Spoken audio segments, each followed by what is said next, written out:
Hoje nós vamos dar início a uma série de 4 vídeos onde nós vamos falar sobre fé.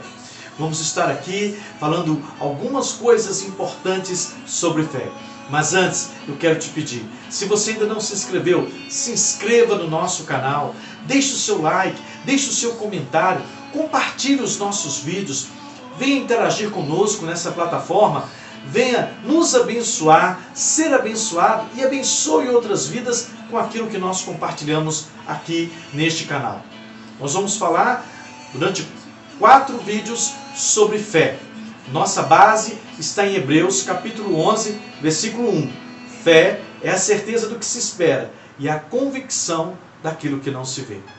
Baseado nesse versículo, nós vamos aqui falar 4 tipos de fé que nós precisamos ter para alcançarmos o sobrenatural e desfrutarmos das infinitas bênçãos de Deus para as nossas vidas. Quero ler, para falar de um desses tipos de fé, eu quero ler em Hebreus capítulo 11, o versículo 27, que diz: pela fé saiu do Egito, não temendo ao rei, e perseverou, porque via aquele que é invisível.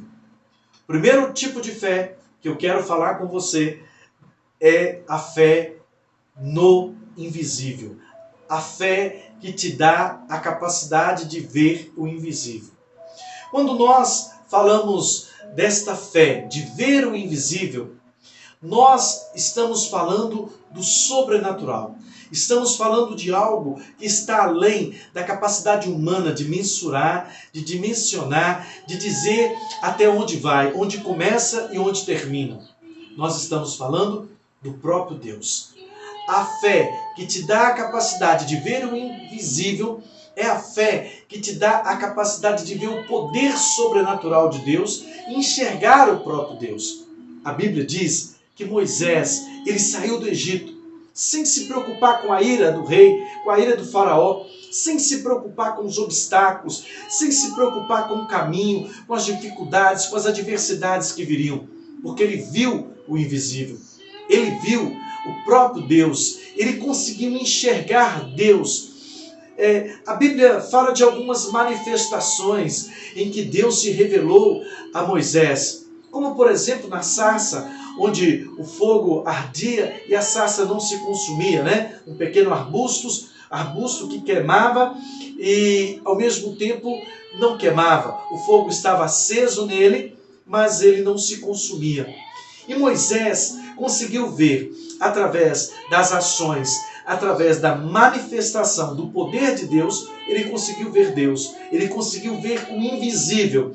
Então a fé que te possibilita ver o invisível é uma das mais importantes manifestações da fé, porque o próprio versículo chave que nós temos aqui no livro de Hebreus sobre fé, que é o versículo de número 1 deste capítulo 11, diz que a fé é a certeza daquilo que se espera e a convicção do que não se vê. Se eu perguntar para você agora, Deus existe? Eu tenho certeza que você vai me responder que Deus existe. Se eu te perguntar se você acredita que Deus está aqui comigo e Deus está aí com você, eu acredito que você vai responder que Deus está aí e que Deus está aqui comigo. Deus, ele não é visível para mim, não é visível para você, mas você acredita que Ele está aí e que Ele está aqui. Você acredita que Deus está presente, mesmo sendo Deus invisível aos nossos olhos humanos. Essa fé que nos possibilita ver Deus é a mesma que nós precisamos ter para enxergarmos inúmeras outras bênçãos que Ele já tem liberadas para a minha vida, para a sua vida, para a vida de todos nós. A fé no invisível é a fé que nos faz acreditar naquilo que está ainda por existir, está ainda para acontecer. E mesmo não tendo acontecido, nós acreditamos, nós cremos, nós sabemos que vai acontecer, porque nós temos a fé que nos permite ver o invisível. Ver Deus mesmo sem conseguirmos enxergá-lo com os nossos olhos humanos. Ver um milagre, mesmo que não conseguimos enxergar com os nossos olhos humanos. Isso é a fé que nos possibilita ver o invisível. Tenha essa fé e você vai viver infinitas bênçãos e vai viver coisas sobrenaturais na sua vida. Deus te abençoe, fique conosco.